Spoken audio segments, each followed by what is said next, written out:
Welcome to the shadows of the West, where the masks hide what the heart can't bear. Tonight, 5 voices peel back the veil. Betrayal in the heartland, murder under London fog, a naughty slip in the Canadian wilds, forbidden fire across Europe, and a family secret buried deeper than gold. These aren't whispers, they're screams dramatized for your sins. Viewer discretion, leave it at the door, let's confess. Confession 1. Naughty Slips in the Maple Shadows, Canada, 2025. The story begins on a crisp November evening in 2025, the kind where the Ottawa air bites with the promise of winter, and the Rideau Canal glimmers under a thin sheet of ice. I'm 32 years old, a woman who's spent a decade weaving a life of quiet stability, married to Mark, a software engineer, with a laugh like a malfunctioning printer and a passion that fizzled out somewhere around year 3. We live in a modest brick house in the glebe, surrounded by maple trees that turn the streets into a painter's dream each fall. I grew up here, skating on the canal as a kid, my breath puffing like dragon smoke, dreaming of a life beyond the snow. Now I edit spreadsheets for the city council, a job that numbs my mind as much as my marriage numbs my heart. That night, though, under the stadium lights, something in me cracked open like the ice under a skater's blade. It was the playoffs. The Ottawa Senators clawing their way against the Toronto Maple Leafs, a rivalry that turns the capital into a war zone of red and blue jerseys. Mark and I went with our usual crew day, the loudmouth mechanic with grease-stained hands, and his wife Jen, who always brings too many Timbits and a laugh that could wake a bear. We tailgated in the parking lot of the Canadian Tire Center, the air thick with the scent of grilled sausages, spilled Labatt Blue, and the faint tang of weed drifting from the younger crowd huddled near a bonfire. I wore my senator's scarf, knitted by my grandmother, a talisman against the cold and, as it turned out, my own unraveling. Mark was deep in a debate with Dave about a referee's bad call, Jen giggling at her own pun about pucking around, and I felt like a ghost in my own life, present but unseen. That's when I saw him. He was leaning against a pickup truck, nursing a bottle of Molson Canadian, his goalie gear slung over one shoulder like a warrior's shield. Mid-30s, I'd guess, with a jaw shadowed by stubble and eyes that caught the floodlights like they were made of glass. He'd just come off the Ice Toronto's backup goalie, benched after a shaky first period that cost them 2 goals. His team lost 4-2. And the Ottawa fans were merciless, chanting, "You can't stop us." But he took it with a shrug, a smirk playing on his lips that said he didn't care. I didn't know his name then, and I still don't, but that smirk was my undoing. He was a stranger, a fleeting figure in the chaos, yet something in his stance, confident, unapologetic, pulled me like a magnet. Mark was oblivious, still ranting about the penalty box. So I wandered over with an excuse about needing fresh air. "Tough game," I said, nodding at his gear, my voice catching slightly in the cold. His reply was rough, like he'd swallowed gravel, but warm. "Yeah, they handed me my ass out there." "You a Sens fan?" I nodded, clutching my scarf, and we fell into easy talk. Hockey stats, the Canals freeze that year earlier than usual, thanks to the brutal Arctic blast the way. The city feels alive in playoff season, with its honking horns and scarf-wrapped crowds. But his eyes, God, those eyes kept places Mark hadn't noticed in years, places that tingled under his gaze like a forgotten nerve waking up. The crowd thinned as the lot emptied, the bonfire dying to embers, and someone passed a joint my way. I hesitated, calls it a hippie relic from his boomer parents, but I took a drag, the smoke curling into the night like a secret I didn't know I was keeping. The goalie grinned, took it next, and before I knew it, we were behind the trucks, the noise fading to a dull hum of departing engines. "Your trouble," he murmured, leaning close enough that I could smell the beer on his breath mixed with pine from his gear, a scent that hit me like a memory I hadn't lived yet. I should have walked away. My wedding ring glinted under the parking lot lights. A silent judge, but I leaned in, and that was the spark. We slipped into his Jeep, a beat-up thing with faded red paint and seats that creaked under our weight. The interior smelling of leather and stale coffee. The windows fogged fast, our breaths tangling in the cold. A private storm in the midst of the tailgate's aftermath. His hands rough from blocking pucks. Calluses scraping my skin slid under my coat, tracing my spine like he was mapping uncharted territory. I hadn't felt that kind of heat since our honeymoon. A distant memory of Maui beaches and tangled sheets. Back when Mark's touch was a promise instead of a habit. He kissed me, hard and urgent, tasting of smoke and regret, and I kissed back, my fingers digging into his shoulders, the fabric of his jersey bunching under my grip. The Jeep rocked with our rhythm, tires crunching the snow-dusted gravel. The world outside a blur of red and blue jerseys fading into the night. It was quick 5 minutes, maybe 10, but it burned through me like a fever. His breath hitched as he pressed me against the door, my coat slipping to the floor, the cold metal a shock against my back.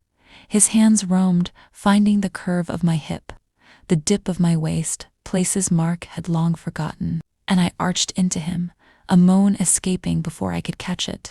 The windows were a canvas of condensation, our silhouettes a secret sketch, and for those moments, I wasn't the dutiful wife or the spreadsheet drone. I was alive, raw, reckless. He pulled away first, breathing heavy, his chest heaving under the jersey, and handed me my scarf with a crooked smile. "Better get back before they miss you," he said, his voice a low rumble, and I stumbled out, fixing my hair, my heart pounding like a drumline. The taste of him still on my lips, I rejoined the tailgate, laughing at Jen's next joke about pucking the night away, the hot chocolate warming my hands but not my guilt. Mark didn't notice the flush on my cheeks, the way my hands trembled as I sipped, or the way my eyes darted back to the Jeep, now empty, its taillights disappearing into the Ottawa night. The drive home was silent, the radio playing some country tune about lost love, and I stared out the window, the canal's ice reflecting the streetlights like a mirror to my thoughts. I told myself it was a one-time slip, a naughty indulgence born of beer and boredom. But the memory lingered, an ember that refused to die. The days after were a haze of guilt and thrill.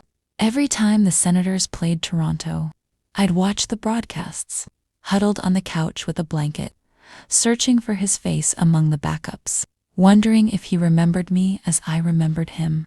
Mark asked once why I seemed distracted, and I blamed work editing budgets for the city's snow removal. A lie that slid off my tongue like butter, but the memory warmed me on the coldest nights. A secret I nursed like a hidden flask. I never told anyone, not even my sister, who'd judge me with her perfect PTA life and her husband who still brings her flowers. The scarf stayed in the closet, a silent witness, its yarn holding the scent of that night. Then came the confession. Standing here, behind this mask, the white surface cool against my skin, I let it spill. The naughtiness wasn't just the act, it was the thrill of the unknown, the risk of being caught, the fire that lit me up when I'd felt so dim. I imagined the goalie out there, maybe back in Toronto, tending a net or a bar, unaware he'd left a mark deeper than a puck's dent. This mask frees me, lets me unburden to you, the unseen crowd. Naughty, it was a wildfire, and I'm still smoldering. Tell me, have you ever danced with a secret that burned this bright? Drop it below, I dare you. You have just listened to Confession 1. You won't believe what happened in Confession 5. Confession 2. Sister's Shadow. Family Betrayal. US, Texas Heartland, 2025. The story begins under a relentless July sun in 2025, the kind that bakes the Texas plains into a cracked mosaic, where the air shimmers with heat and the horizon blurs into a mirage. I'm 38 years old, a man carved from the red dirt of a small speck outside Austin, a place where the oil rigs pump like mechanical heartbeats and the wind carries the scent of mesquite and regret. My name's Caleb, though it don't matter much now. Names fade when family turns to ash. I grew up with my sister Lila, 2 years my senior, her blonde hair catching the sunlight like a halo while I trailed behind. All elbows and dreams of riding the range. Our daddy ran a modest ranch, a patch of land with a sagging barn and a windmill that groaned like an old man, and we swore we'd keep it alive together. Life wasn't easy. Daddy died in 18, a heart attack under the weight of unpaid taxes, leaving the ranch to Lila and me, equal shares. He'd scribbled in his will with a shaky hand. I stayed, tending the cattle, fixing fences, while Lila went off to college, then married that slick realtor, Todd, with his polished boots and a smile that could sell sand to a desert. She'd visit with tales of Houston high-rises, her nails manicured like she'd never touched a pitchfork, but she always said, "Caleb, we'll hold the ranch together." I believed her, fool that I was. By 2025, oil prices spiked, and that land, our land, jumped to a cool million, a fortune in these parts where fortunes are rare. That July, the heat was a living thing, pressing down as I drove home from the feed store, my truck rattling over the dirt roads. I'd been gone 3 days, hauling supplies, trusting Lila to mind the books while Todd schmoozed clients. The ranch house loomed ahead, its white paint peeling like skin, and I parked under the pecan tree, its leaves drooping in the drought. Inside, the air was stale, the ceiling fan spinning lazy circles. And that's when I heard it, a rustle from Daddy's old office, a room we'd left untouched since his passing. I pushed the door open, and there she was, Lila, hunched over the desk, papers scattered like confetti from hell, her fingers stained with ink. She froze, eyes wide like a deer caught in headlights, but it was too late. The deed to my half of the ranch lay open, my signature forged in a scrawl that mimicked mine but lacked the tremble.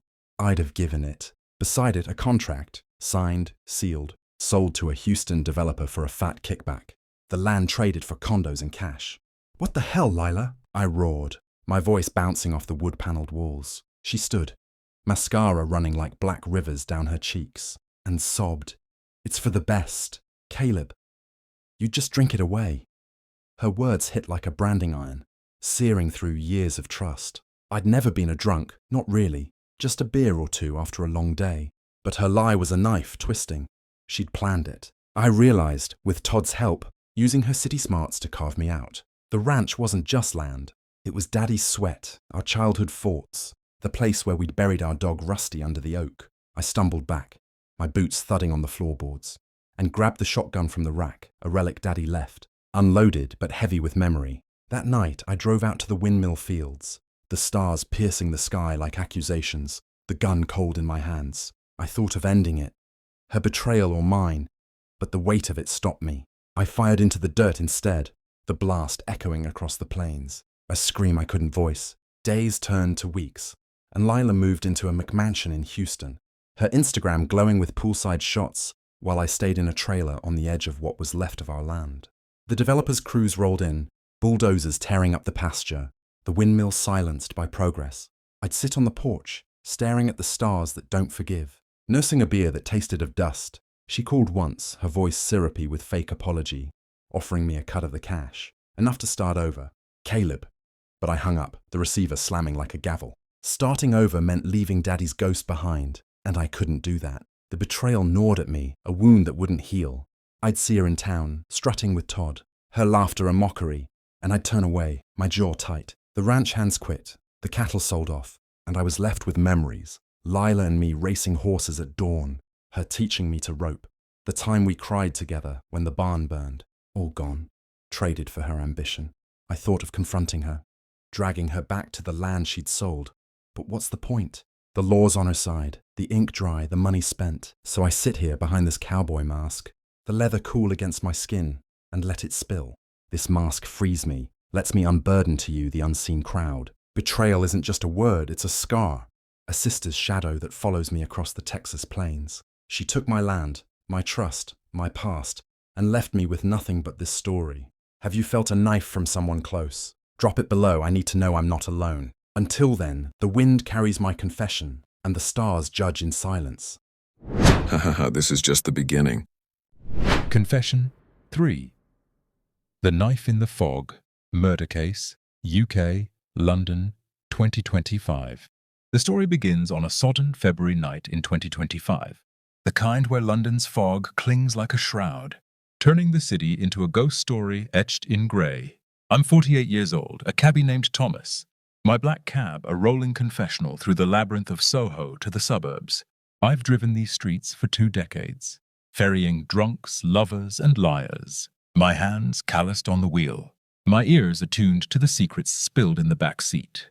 The Thames churns below the bridges, its waters black as ink. And that night, February 28th, it carried a weight I didn't expect.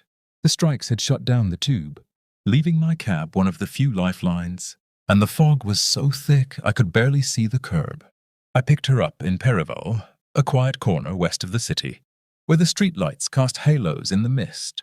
She stepped into the cab, mid-40s, elegant in a charcoal coat that hid trembling hands, her heels clicking like a metronome of nerves.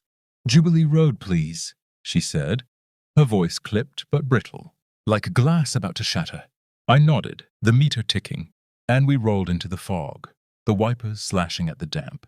She didn't speak at first, just stared out the window, her breath fogging the glass. But then she cracked, her story spilling like blood from a wound. Her name was Anna, she said, married to Mugarel, a Romanian immigrant who'd built a life here, fixing watches in a Camden shop. They'd been together 15 years, a union forged in the lean days after the EU opened its doors. But the cracks had widened. "He's killing me slow," she murmured, her fingers twisting a scarf around her neck. I glanced in the rear view, catching her eyes, shattered, haunted, and kept driving, the fog swallowing the road. She rambled about money fights, his temper flaring over a lost sale, the way he'd twist words into weapons that left her bruised in spirit. I'd heard it all before. Domestic. Storms are common cargo. But then she fell silent, and the air thickened. We hit a red light near Jubilee Road, the fog so dense I could hear the drip of water from a gutter.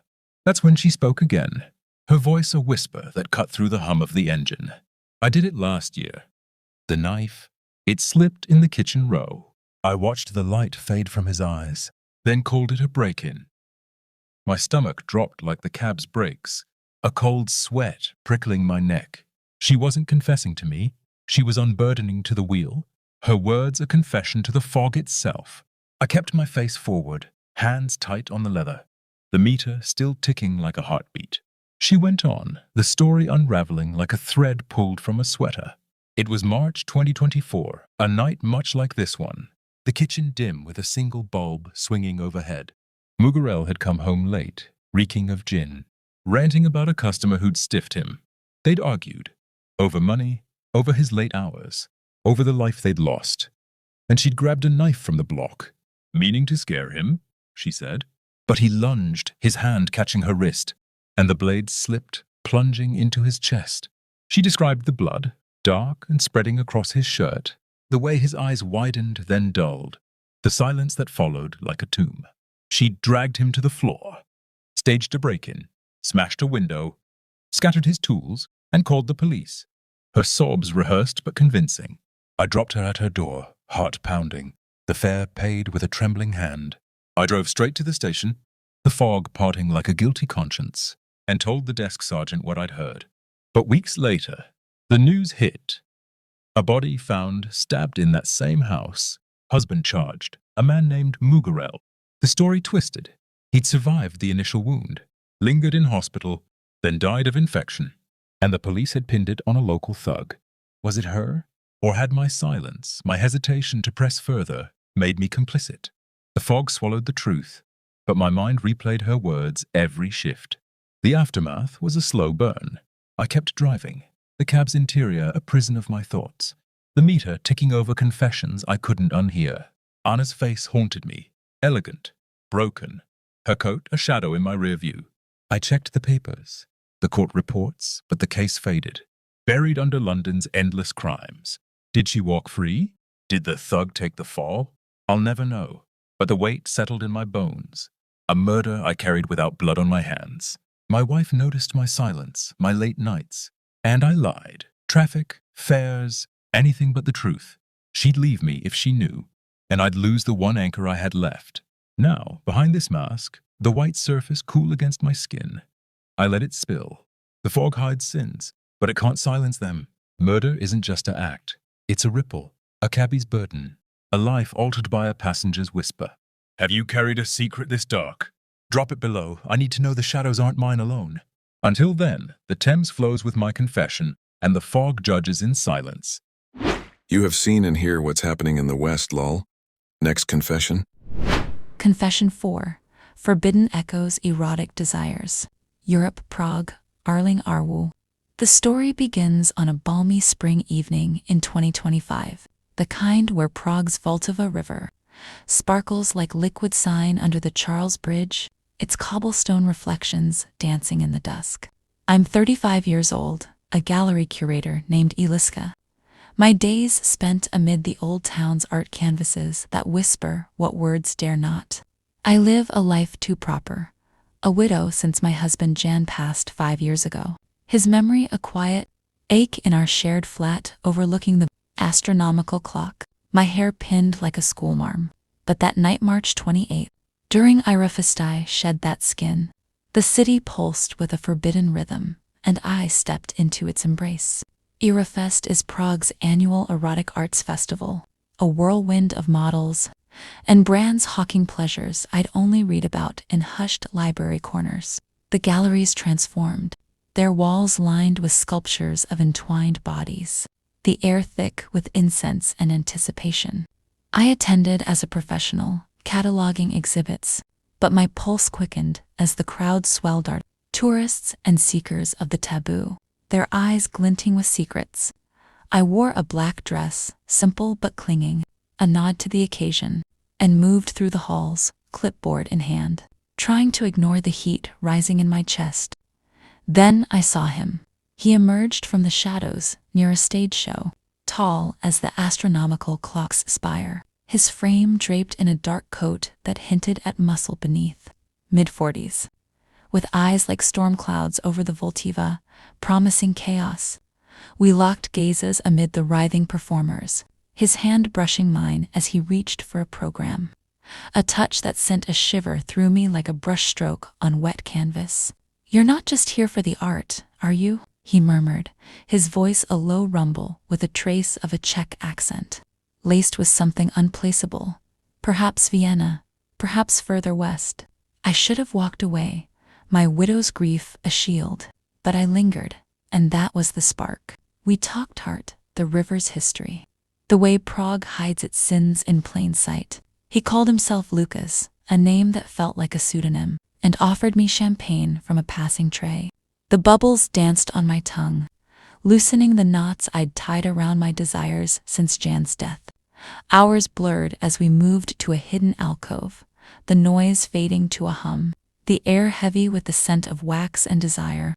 His fingers traced the curve of my neck, awakening hungers I'd buried memories of Jan's touch, now a ghost, replaced by this stranger's heat.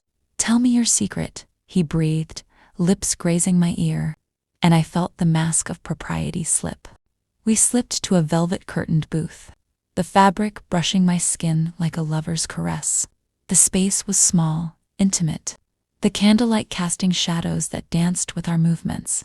He kissed me, slow at first, then deep, his taste a mix of champagne and something wild, perhaps absinthe from the bar. My hands found his coat, sliding it off, revealing a chest scarred from some untold story, and I pressed against him, the dress riding up as his fingers explored. It was raw, electric bodies entwined like twisted sculptures, my gasps echoing off the gilded walls. The booth rocked slightly, a private stage, and I arched into him, the sensation of flood after years of drought. The encounter lasted perhaps 20 minutes, but time warped each breath a note in a symphony of sin. His grip tightened on my hips, guiding me with a rhythm that matched the distant beat of the festival. And I surrendered, my moans muffled by the curtain.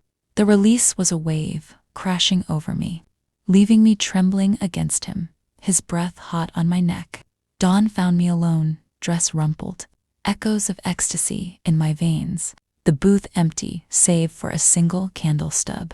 Lucas was gone, a phantom of the night, and I stumbled back to the gallery floor, my clipboard a flimsy shield. The aftermath was a tapestry of guilt and thrill. I returned to my flat, the clock ticking its mechanical judgment, and scrubbed my skin raw, as if I could wash away the memory. but it lingered, his touch, the way he'd unlocked a part of me. I'd locked away with Jan. My colleagues noticed my distraction, my quiet spells, and I blamed a late exhibit. A lie that stuck like damp cobblestone. I avoided Eurofest the next year, but the city's alleys whispered his name, and I'd catch myself searching crowds. Desire isn't forbidden, sits the mask we wear to survive it, and mine cracked that night. Now, behind this white mask, the cool surface, a contrast to my heated confession. Prague keeps such nights, its bridges arching over secrets. And I unburden to you, the unseen crowd. Have you danced with a forbidden flame? Drop it below, I crave your shadows. Until then, the Voltava flows with my confession, and the candlelight judges in silence. Confession 5. The Buried Letter, Dark Family Secret. Western Europe, Ireland, 2025. The story begins on a blustery January morning in 2025, the kind where the Atlantic gales howl off Ireland's west coast, whipping secrets from the cliffs of Donegal. I'm 50 years old, a woman named Siobhan Airy. My life tethered to the village of Burtonport like seaweed to a rock. My family, the Airys, clung to this rugged shore for generations, our days marked by the rhythm of the sea and the weight of unspoken sins. I grew up in a stone cottage, its walls thick with salt and memory, listening to Mum's primal screams echo from the 70s commune days, a sound that shaped us all. That morning, after Gran passed in her sleep, I found the letter, a yellowed confession that unraveled our lineage. Gran was 82 when she went, her frail body finally giving out after years of stooped walks along the cliffs. We buried her beside Grandpa under a gray sky, the priest's words lost to the wind, and I returned to the cottage to sort her things. The attic was a crypt of relics, old photographs, a cracked fiddle, a tin of buttons, and there, tucked in a trunk, was the envelope, sealed with wax that had long since crumbled. Her spidery handwriting read, "For Siobhan, when I'm gone," and my hands trembled as I broke it open. What I read turned the sea's roar into a scream in my ears. It started in 1968, during the Trouble's shadow, when Gran was a young woman of 25, her beauty a beacon in Burtonport's dim light. She wrote of a neighbor, Seamus O'Flaherty, a man with a farmer's build and a predator's eyes, who'd forced himself on her one foggy night in the barn. The assault left her pregnant, a secret she hid under loose dresses, and 9 months later, a boy was born, my Uncle Patrick, raised as her son but fathered by violence. Adoption papers were forged, a quiet deal with the church, and Mum, born to Gran a year later, grew up unaware of the truth. But the trauma festered, seeping into our blood like tidewater. Gran's letter detailed the horrors that followed. She'd sought abortions in Dublin's back alleys, crude procedures that left her scarred, her womb a graveyard for lost lives. Patrick, her son-turned-brother, struggled with addiction, his rages a mirror of Seamus's cruelty, and Mum inherited the fractures, mental breakdowns that sent her to asylums, her screams a legacy I still hear in my dreams. Gran wrote of a gay cousin, shunned to save the family facade, his letters burned in the hearth, and a sister who drowned herself in the bay, her death ruled an accident, all buried to keep the Airy name clean, a lie etched in stone. I read until my eyes blurred, the paper shaking in my hands, and that night I burned it in the fireplace, the flames licking the words into ash that scattered to the waves. But the weight settled in my bones, a secret too heavy for blood. My daughter, Aisling, 12 years old with my green eyes, asked why I flinch at loud voices, and I froze. How do I tell her the scream school's echo is our curse? I see it in her too, a twitch when the wind howls, a shadow of the pain Gran carried. The cottage creaks with their ghosts, and I'm left to bear it. The aftermath was a slow unraveling. I avoided the village gossip, their knowing nods about the Airys' odd ways, but the truth gnawed at me. Patrick died last year, overdose in a Galway pub, and Mum's in a care home, her mind a fog of forgotten years. I visit her, holding her hand, wondering if she'd have screamed less if she'd known. The land's sold now, the cottage to a tourist couple, and I live in a flat in Letterkenny. The sea's call a reminder I can't escape. I told no one, not my brother, not Aisling, until this mask gave me courage. Behind this cowboy mask, The leather rough against my weathered skin, I let it spill. The dark secret isn't just a story, it's a rot in our roots. A family grave I tend alone. Have you unearthed a truth that broke your bloodline? Drop it below. I need your silence to share mine. Until then, the Atlantic carries my confession, and the cliffs judge in their eternal watch. Hope you enjoyed the masked confessions, and this is to tell you secrets don't stay buried in the West. 5 masks, 5 sins, the West has bared its soul, raw and unrelenting. From naughty slips to buried shadows, which confession gripped your heart? Drop your thoughts below and subscribe to Western Confessions. New secrets await every week. Hit that button, join the masked journey, and keep your own sins close, or share them with us. Until next episode.